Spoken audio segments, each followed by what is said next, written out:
TBC 클리닉 건강 365 오늘의 주치 영남대병원 소화기내과 김경옥 교수와 함께하겠습니다. 어서 오세요. 안녕하세요. 안녕하십니까. 영남대병원 소화기내과 김경옥입니다. 네, 오늘의 주제가 바로 염증성 장 질환입니다. 좀 낯선 그런 병명이기도 한데 일단 그 염증성 장 질환이 어떤 병인지 그리고 우리가 흔히 알고 있는 장염 같은 것도 여기에 속하는 건지 궁금하네요. 어떻습니까? 네, 염증성 장질환은 말 그대로 장에 만성적인 염증이 발생하는 질환을 의미하고 아직까지 명확한 원인이 밝혀져 있지는 않습니다. 일반적으로 이제 장에 염증 소견이 보이면 모두 염증성 장질환이다라고 생각할 수 있지만 실제 우리가 염증성 장질환이라고 할 때는 궤양성 대장염과 크론병이 대표적인 질환으로 생각되고 있습니다. 이 두 질환 모두 설사나 복통, 혈변 등의 증상이 만성적으로 호전 또는 악화가 반복될 수가 있기 때문에 질환이 어느 정도 지속되고 나서 병원을 찾는 경우가 흔하고 아직까지 완치 개념은 없습니다. 흔히 우리가 이야기하는 장염은 대개는 세균이나 바이러스와 같은 감염이 원인이 되는 경우가 많고 대개는 급성으로 아주 심하게 오지만 시간이 지나면 완전히 호전되는 질환으로 염증성 장질환에는 포함이 되지 않습니다. 네, 지금 말씀하신 증상들, 설사, 복통, 혈변. 근데 이런 게 있으면 치질인가 싶기도 한데 이게 치질과는 어떻게 다른가요?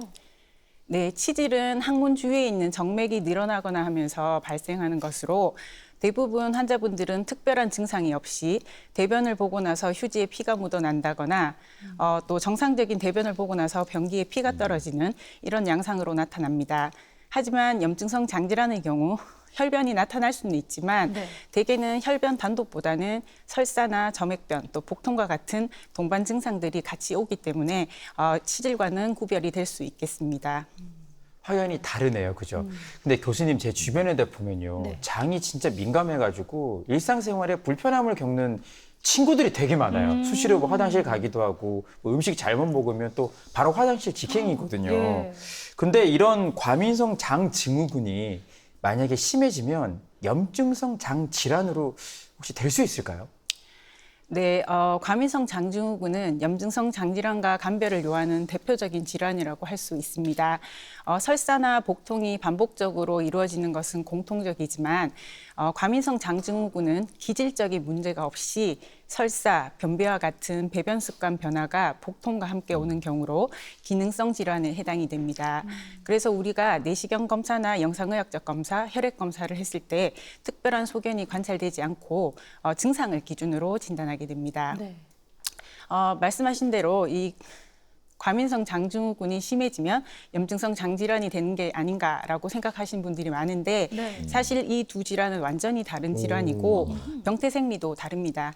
그래서 과민성 장증후군이 염증성 장질환으로 진행되지는 않는데 실제 염증성 장질환 환자에서 이 과민성 장증후군이 동반되는 경우가 드물지 않은 것으로 알려져 있습니다. 아, 그렇군요. 예, 알겠습니다. 일단 오늘의 주제인 염증성 장 질환. 그중에서 대표적인 질환이 바로 궤양성 대장염과 크론병이라고 우리 교수님께서 말씀을 해주셨는데 먼저 두 질환을 좀 알아볼 필요가 있겠습니다. 설명을 좀 해주시죠. 네, 두 질환 모두 만성적으로 장에 염증이 발생하는 질환들이고 유사하면서도 차이가 있는 질환이 되겠습니다. 크론병은 입에서부터 항문까지 모든 위장관을 침범할 수 있는 질환이고 궤양이나 협착이 발생할 수 있고 또 궤양이 깊어지면서 이 장과 방광이나 자궁과 같은 다른 장기가 연결되는 누공이 발생할 수 있습니다. 반면 궤양성 대장염은 대장에 지속적인 염증을 유발하고 심하면 궤양이 관찰될 수 있습니다. 또 이 두 질환은 병태 생리학적으로도 유사하면서도 미세한 차이가 있고 증상에 있어서도 차이가 있는데 대개 복통이나 설사는 크론병에서 좀 더 특징적인 소견이 되겠고 반면 궤양성 대장염의 경우에는 설사나 혈변, 점액변이 좀 더 특징적인 증상이 되겠습니다. 또 내시경 소견에 있어서도 두 질환이 차이가 있습니다. 하지만 두 질환 모두 기질적인 질환으로 내시경이나 영상학적으로 염증, 궤양이 관찰될 수 있고 또 혈액 검사를 했을 때 염증 수치가 증가될 수 있습니다. 네, 궤양성 대장염과 크론병의 차이에 대해서 좀 알아봤습니다. 그러면 어떤 경우에 염증성 장질환을 의심하고 검사를 해봐야 될까요? 네, 설사나 복통을 호소하는 환자들 중 증상이 만성적이고 또 기질적인 원인이 의심되는 경우에 그런 증상을 우리가 경고 증상이라고 합니다. 네. 이러한 경고 증상에는 이 증상이 4주 이상 지속되거나 체중 감소, 또 저체중이나 빈혈, 또 야간에 증상이 심해진다거나 염증성 장질환의 가족력이 있는 경우, 또 잘 낫지 않는 치루나 항문 농양, 또 소아의 경우에 성장이 지연될 경우에는 염증성 장질환의 가능성이 있기 때문에 이를 염두에 두고 검사를 고려해야겠습니다. 네. 실제로 우리나라에 염증성 장 질환을 겪는 분들이 어느 정도 되는지 들으면서 굉장히 좀 궁금했고요. 네. 아무래도 이게 젊은 층에서 이런 장 질환이 잘 발생할 수밖에 없을 것 같아요, 교수님. 왜냐하면 식사도 불규칙하죠. 불규칙하죠. 그리고 만약에 뭐 운동도 안 하는데 거기다가 또 악재는 스트레스 받잖아요. 맵고 짠 거 먹잖아요. 그렇죠. 막 자극적인 음식 먹다 보니까 탈이 날 수밖에 없을 것 같은데요. 네. 네, 사실 염증성 장질환은 선진국병이라고도 하는데 우리나라 같은 경우 사실 1970, 80년대에는 아주 드문 질환이라 이제 증례로 보고가 되는 수준이었습니다. 하지만 최근에 이제 식생활이 서구화되면서 이 유병률이 꾸준히 증가되고 있는데 실제로 이제 국내에서 본격적으로 유병률이 증가되기 시작한 시점이 아주 유명한 햄버거 프랜차이즈가 국내에 도입된 시기와 유사한 1990년대 후반인 것으로 알려져 있습니다. 예, 또 말씀하셨듯이 이 환자의 나이가 진단에 중요한 정보가 될 수 있는데 대개 크론병은 20, 30대, 또 궤양성 대장염은 20대에서 30대, 또 50대에서 60대까지 더블 피크를 보이는 경우가 많습니다. 대개 이제 젊은 연령대에서 비교적 그 유병률이 높다 보니까 사회적으로 부담이 될 수 있고 또 아직 명확한 원인이 밝혀져 있지 않아서 완치라는 용어는 사용하고 있지 않습니다. 하지만 꾸준한 약물 치료와 생활 습관 관리 등을 통해서 얼마든지 건강한 생활이 가능합니다. 네. 네. 일단은 염증성 장 질환의 원인이 아직까지는 정확히 모른다 이런 말씀을 듣고 나니까 좀 마음에 걸리기도 하고 불안하기도 한 그런 생각이 드는데 혹시 그 아직 밝혀지지 않은 그 이유 가운데서 유전적인 요인도 이렇게 좀 가능성이 있을 수가 있을까요? 어떻습니까? 네, 원인을 아예 모른다라기보다는 네. 이제 원인으로 밝혀져 있는 여러 가지들 중에서 결정적인 것이 무엇인지가 아직까지 명확하게 밝혀지지 않았다라고 말씀드리는 것이 조금 더 정확할 것 같습니다. 네. 하지만 지금까지 나온 여러 연구 결과들을 토대로 보면은 유전적으로 어떤 취약한 인자를 가지고 있는 사람이 감염이나 음식 또 장내 미생물 변화와 같은 특정 상황에 노출이 되면서 면역 이상이 발생하고 또 이러한 것 때문에 몸속에서 이제 정상적으로 있는 세균을 이제 이물질로 인식하고 공격하면서 염증이 지속되는 것으로 생각되고 있습니다. 네. 염증성 장질환은 가족성 경향이 있어서 한 가정 내에서 환자가 발생할 경우에 다른 구성원에서 이제 환자가 발생할 위험은 더 높아지는 것은 있습니다. 그렇다고 해서 이것이 유전이 되는 질환은 아닙니다. 네. 아. 사실 제 지인 중에 한 분도 이제 크론병을 20대 후반부터 앓고 있다 보니까 더 집중을 하게 됩니다. 보통 우리가 장 건강하면 유산균을 잘 챙겨 먹어야겠다 이거는 생각을 하고 있잖아요. 그런데 염증성 장질환의 경우에 비타민 D 부족과 또 관련이 있다 이런 얘기를 들었습니다. 네, 실제로 염증성 장질환 환자들은 유제품 섭취가 상대적으로 조금 적고 또 수술이나 장질환 그 자체로 흡수율이 떨어지고 또 장내 세균 가증식 등과 관련해서 비타민 D 흡수에 장애가 있는 경우가 많습니다. 또 복통이나 설사와 같은 증상이 심해질 경우 또 외출을 줄이다 보니까 햇빛에 노출되는 시간이 감소하면서 비타민 D 결핍이 흔히 발생할 수 있습니다. 그런데 이 비타민 D는 뼈 건강 외에도 항염증 기능이 있어서 이 면역 균형에 중요한 역할을 하는데 실제로 이 비타민 D가 부족하게 되면 면역 세포가 과도하게 활성화되면서 염증이 악화될 수 있어서 염증성 장질환 환자에서는 비타민 D 섭취를 적극적으로 권장하고 있습니다. 네. 교수님 궁금한 게요. 요즘 비타민 D를 먹는 약으로도 섭취를 하고 주사는 한 번 맞으면 3개월은 유지된다 이런 이야기도 있던데 뭐든 편한 대로 섭취를 하면 되는 걸까요? 네, 일반적으로 이제 경구제만으로 충분하고 우리가 비타민 D 감소가 아주 심각하거나 이로 인해서 골다공증과 같은 증상이 심하게 있는 경우는 주로 이제 주사제를 이용하고 있습니다. 네. 그렇군요. 오늘따라 예은 씨가 참 적극적이네요. 네, 장질환이거든요, 별명. 장예은이라서요. 저도 약간 과민성이 아닌가 이런 생각을 해요. 네. 그래요? 아니, 그런데 사실 인체에서 장은 영양분을 흡수하는 이제 뿌리 같은 존재니까 우리가 또 뿌리가 튼튼해야 되잖아요. 맞아요. 그만큼 정확한 진단, 치료도 중요할 것 같은데 문제는 염증성 장 질환이 이 진단 자체도 좀 쉽지 않다고 알고 있거든요. 네, 맞습니다. 사실 조직 검사나 혈액 검사만으로 확진이 가능한 여러 가지 악성 종양이나 감염병과는 달리 이 염증성 장질환을 확진할 수 있는 단일의 검사법은 없습니다. 그렇기 때문에 환자들의 증상이나 기간, 또 내시경, 조직 소견, 대변, 혈액 검사와 영상의학적 검사를 모두 종합해서 진단을 하게 됩니다. 우선 염증성 장질환은 만성 질환으로 적어도 4주 이상 지속되는 증상이 있고 크론의 경우에는 이제 복통이나 설사, 또 궤양성 대장염은 혈변, 설사 등이 발생할 수 있고 이러한 증상들이 지속될 경우에는 우리가 이제 기질적인 원인을 찾기 위한 검사를 고려해야 합니다. 또 일부 이제 염증성 장질환 환자에서는 장뿐만 아니라 피부나 관절, 또 안구, 담관과 같은 다양한 장외 증상들이 동반될 수 있습니다. 네. 일단 염증성 장 질환을 진단 검사하는 표준화된 방법은 없다는 그런 얘기인 것 같습니다. 근데 우리가 흔히 이제 종합검진, 건강검진을 하게 되면은 보통 위와 대장 내시경을 하게 되는데 대장 내시경 하는 게 이게 진단에 좀 도움이 되지 않을까 싶은데 어떻습니까? 네, 맞습니다.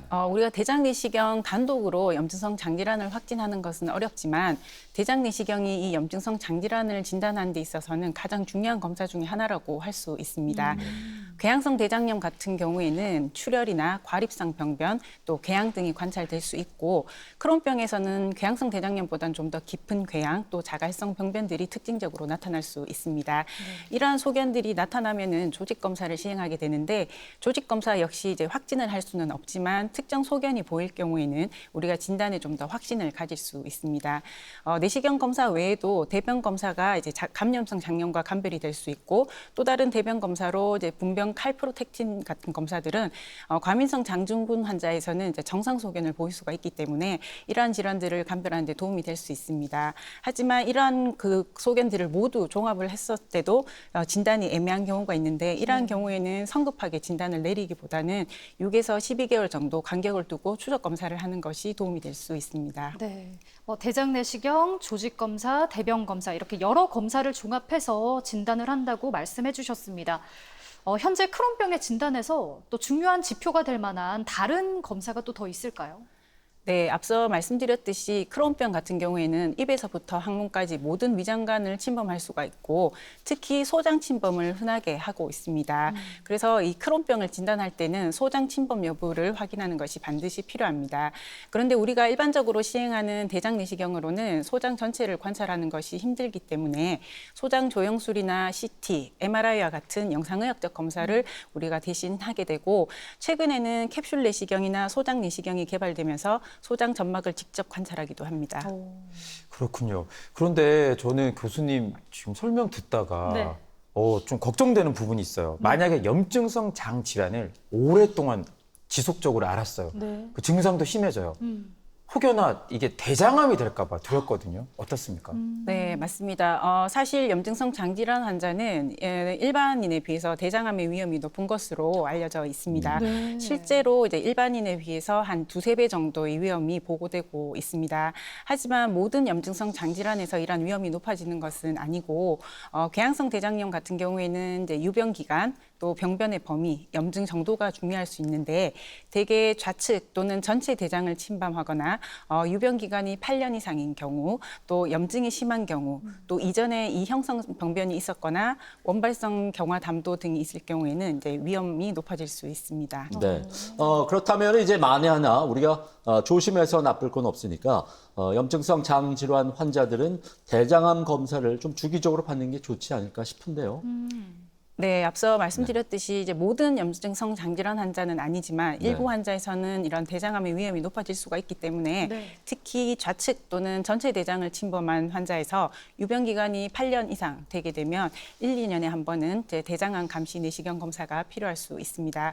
그런데 여기서 유병 기간이 8년이 되지 않았다 하더라도 장외 증상인 원발성 경화 담관염이 있거나 또 이형성 병변이 관찰될 경우 또 이런 경우에는 이제 그 병변이 발견된 시점부터 같은 간격으로 대장암 감시 내시경 검사를 시행해야 합니다.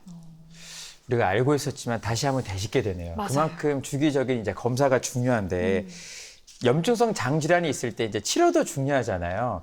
물론 뭐 완치가 이게 좀 어렵긴 하겠지만 그래도 포기하면 안 되잖아요, 교수님. 계속 관리를 이제 할 수밖에 없을 것 같습니다. 네, 실제 염증성 장질환의 치료는 이제 관해 유도와 관해 유지 치료로 이루어져 있습니다. 여기서 관해라는 것은 임상적으로 증상이 없는 상태로 우리가 관해 상태를 유도하게 되면 이 상태를 유지하기 위해서 치료를 지속하게 됩니다. 일반적으로 우리가 완치라고 이야기할 때는 재발의 위험이 없고 또 더 이상 질환이 발생하게 되지 않는 상태를 의미하기 때문에 아직까지 이제 염증성 장질환에서는 완치라는 용어를 사용하지 않고 관해라는 용어를 사용하고 있습니다. 하지만 지속적인 연구와 약제 개발을 통해서 점점 완치에 가까워지고 있다고 생각됩니다. 더 가까워지면 좋겠어요. 약제 개발도 좀 지속적으로 이루어지고 있으니까요. 네. 그러면 구체적으로 약물 치료가 어떻게 이루어지는지도 너무 궁금하거든요. 네, 염증성 장질환의 치료의 가장 기본은 약물 치료입니다. 약물로는 주로 항염증제, 또 스테로이드, 면역 조절제, 또 생물학적 제제와 소분자 약제 등이 이용이 되고 있습니다. 과거에 약제가 별로 없던 시절에는 이 염증성 장질환 치료 목표가 증상 호전에 있었습니다. 하지만 최근에 이런 질환에 대한 병태 생리가 이제 하나둘씩 밝혀지면서 이것을 타깃으로 하는 생물학적 제제나 소분자 약제들이 개발되었고 또 이러한 약제들 때문에 이제 증상 호전을 넘어서 이제는 내시경적 관해 상태까지 목표로 하게 되었습니다. 네. 약물 치료는 이제 그 환자들의 중증도에 따라서 약제를 선택하게 되는데 경증의 경우에는 항염증제인 아미노살리실산을 사용하게 되고 중증성 이상의 활성도를 보이거나 이 아미노살리실산에 반응을 하지 않는 경우 스테로이드를 사용하게 됩니다. 또 스테로이드 의존성을 보이는 경우에는 면역 조절제를 사용하게 됩니다. 여기서 항염증제 또 면역 조절제, 스테로이드와 같은 약제들을 전통적 약물이라고 하는데 이 전통적 약물에 반응하지 않는 경우에 생물학적 제제나 소분자 약제를 사용하고 있습니다. 네. 방금 설명을 또 해주셨는데요. 급성기의 스테로이드로 증상을 잡고 그 다음에 이제 면역 조절제를 쓴다고 하셨습니다. 그 이유가 있을까요? 네, 스테로이드는 강력한 항염증 효과가 있는 약제입니다. 하지만 효과가 빠르고 강력한 만큼 부작용이 문제가 될 수가 있습니다. 그래서 말씀하신 대로 이제 급성기에 급한 불을 끄는 용도로 사용하는 약제이고 장기간 사용했을 때는 효과는 없고 부작용의 위험만 높아질 수가 있기 때문에 그렇게 사용하는 것은 적절하지 않습니다. 그래서 실제로 염증성 장질환 치료 목표 중 하나가 스테로이드 없는 관해를 유도하고 유지하는 데 있습니다. 그래서 우리가 스테로이드를 반복적으로 사용해야 하는 경우라면 스테로이드로 관해를 유도한 후에 면역 조절제를 이용해서 이것을 대체하도록 유지 치료를 하게 됩니다. 네. 지금 방금 말씀해 주신 약제들이 전통적인 의미의 그런 약물들, 약제들이라고 한다면은 요즘에는 생물학적 제제 같은 그런 새로운 약제도 많이 개발됐다고 아까 언급을 해 주셨는데 이런 것들이 어떤 경우에 쓰이는지 얼마나 더 또 효과가 있는지도 궁금합니다. 네, 전통적 약물은 이제 비교적 안전하고 또 염증을 전반적으로 억제하는 효과는 있습니다. 하지만 일부 환자에서는 이런 효과가 제한적이라는 한계가 있습니다. 그래서 최근에 이 염증을 일으키는 특정 단백질이나 신호를 정확하게 차단하는 생물학적 제제와 소분자 약제가 개발되었고 이러한 약제들 덕분에 치료 효과가 향상되면서 이제 치료에 대한 기대치 역시 높아지고 있습니다. 생물학적 제제는 이제 우리가 염증 세포가 장으로 이동하는 과정을 차단하거나 또 염증을 유발하는 단백질을 선택적으로 차단함으로써 염증을 가라앉히는 약제들이고 주로 주사제로 되어 있습니다. 소분자 약제는 세포 내부에 있는 염증 신호를 조절해서 염증 반응 자체를 줄이고 경구 약제들이 되겠습니다. 두 약제 모두 비교적 안전하면서 기존 치료보다 효과가 오래 지속되고 수술률을 감소시켜주는 것으로 보고되고 있습니다. 일반적으로 이러한 약제들은 그 전통적 약제에 대한 부작용으로 사용하지 못하거나 또 스테로이드 의존성을 보이는 중등도 이상의 환자들이 적응증이 되겠습니다. 하지만 이러한 약제들이 고가고 또 기회 감염의 위험이 증가될 수가 있고 모든 환자에서 효과가 있는 것은 아니고 또 효과가 있었던 일부 환자에서도 효과가 감소할 수 있다는 한계가 있기 때문에 새로운 약제에 대한 개발이 계속 진행되고 있습니다. 네. 일단 그 염증성 장 질환 환자들은 평소에 이제 대장 내시경을 자주 받아야 되는 그런 고민거리도 안고 그렇게 살게 되는데 반가운 소식이 또 들렸습니다. 교수님이 최근 2023년도에 새로운 장 정결제 연구로 학술 연구상을 받으셨다고 얘기를 들었거든요. 오. 구체적인 설명을 좀 부탁드리겠습니다. 네. 앞서 말씀드렸듯이 염증성 장질환에서 대장 내시경이 아주 중요한 검사 도구가 되는데 네. 이제 환자들이 대장 내시경과 관련해서 이제 가장 부담을 가지는 것이 이제 그 정결제를 복용하는 그렇죠. 것들입니다. 그런데 염증성 장질환 같은 경우는 이제 장점막이 약하기 때문에 우리가 이제 최근에 나온 다양한 이런 그 저용량 제제들을 안전성 문제로 이제 잘 사용하지 못하는데 그래서 이제 새로 개발된 이 경구제가 이 염증성 장질환 환자에서도 안전하게 사용할 수 있다라는 이제 연구 결과를 보여줘서 이제 많은 환자들이 이제 검사를 하는 데 있어서 많은 도움을 받고 있습니다. 우와. 그렇군요. 아유, 또 실질적인 도움이 되니까 네. 교수님 최고. 네. 아니 근데 혹여나 약물 치료도 요즘 잘 나와 있지만 호전이 안 된다면 이제 다른 방법을 찾잖아요. 그 중에 하나가 이제 수술인데 염증성 장질환 환자 중에 이제 절제 수술을 받는 분들이 있다고 들었어요. 어떤 경우에 절제 수술을 받게 되는 거예요? 네, 약제에 전혀 반응을 하지 않거나 또 약제에 대한 부작용으로 약제를 전혀 사용하지 못하거나 또 협착이나 천공, 농양, 또 대장암과 같은 합병증이 발생하는 경우에는 수술적 치료를 고려하게 됩니다. 여기서 수술이라는 것은 대부분 이제 장절제술이 되겠는데 하지만 이제 협착과 같은 경우에는 우리가 이제 장절제를 하지 않고 성형술을 통해서 이제 장 내강을 넓혀주거나 또 최근에는 내시경 기술이 발달되면서 내시경 풍성 확장술들도 이용되고 있습니다. 네. 사실 수술이라는 거는 또 큰맘 먹고 하는 거니까 그만큼 결과도 좋았으면 하는 바람이잖아요. 이렇게 수술을 했을 때 어느 정도까지 증상이 좀 개선될 수가 있을까요? 네, 궤양성 대장염 같은 경우에는 대개는 이제 전 대장 절제술을 하게 되는데 전 대장 절제술을 하게 되면 이제 완치를 기대할 수 있습니다. 하지만 크론병 같은 경우에는 장 절제를 했다고 하더라도 이제 남아 있는 장에서 다시 염증이 발생하면서 재수술을 받게 되는 일이 드물지 않기 때문에 크론병 같은 경우는 이제 저희가 수술로 완치를 기대하기는 힘듭니다. 네. 그래서 크론병 환자들은 이제 수술을 고려할 때 약물로 이제 해결이 되지 않는 가장 심한 부위를 이제 최소한으로 수술을 하고 남은 부위는 이제 약물로 유지를 하게 됩니다. 네. 네, 그렇군요. 특히나 이제 여성 환자분들 같은 경우는 아무래도 약물 치료를 통해서 임신이나 수유에 있어서 어떤 불편함이 좀 있지 않을까 싶거든요. 어떻습니까? 네, 염증성 장질환에서 임신율이나 기형아 발생률이 위험이 사실 질환이 없는 일반인들과 크게 다르지 않은 것으로 연구 결과들이 보고가 되고 있습니다. 그럼에도 불구하고 이제 많은 이제 여성 환자분들은 임신을 계획하고 있을 때 임의로 사용하고 있는 약제를 중단하는 경우가 많습니다. 하지만 사실은 이제 환자의 임상적 활성도가 높을 경우에 산모와 태아에게 모두 위험할 수 있고 이 위험이 약제와 관련된 위험보다는 더 위험할 수가 있습니다. 또 그 염증성 장질환에서 이용되고 있는 이제 그 스테로이드나 항염증제, 면역 조절제, 또 생물학적 제제들은 임신 중에도 안전하게 사용할 수 있는 것으로 이제 보고가 되고 있습니다. 네. 다만 면역 조절제 중에서 MTX라는 약제는 이제 기형의 보고가 있기 때문에 중단이 필요하고 또 소분자 약제 역시 아직까지 정확한 데이터들이 이제 보고된 것이 없기 때문에 임신 중에는 사용을 권고하고 있지 않습니다. 수유 역시 임신과 마찬가지로 이제 MTX나 소분자 약제를 제외하면은 모두 수유 중 사용이 가능합니다. 그래서 이제 환자들이 임신을 계획할 경우에는 담당 의사와 잘 상의를 해서 질병 상태가 안정된 상태에서 계획된 임신을 하는 것을 권고하고 있습니다. 염증성 장 질환이 뭐 치료는 쉽지 않겠지만 그래도 꾸준히 또 관리하고 또 예방 차원에서 저는 일단 식습관을 한번 점검을 해봐야 될 것 같고요. 평상시에 운동도 정말 중요할 것 같습니다. 네, 사실 실제로 이제 처음으로 진단받게 되는 환자나 보호자들은 이제 어떤 음식을 먹어야 하는지 이 음식과 관련해서 가장 많이 궁금해하는 것 같습니다.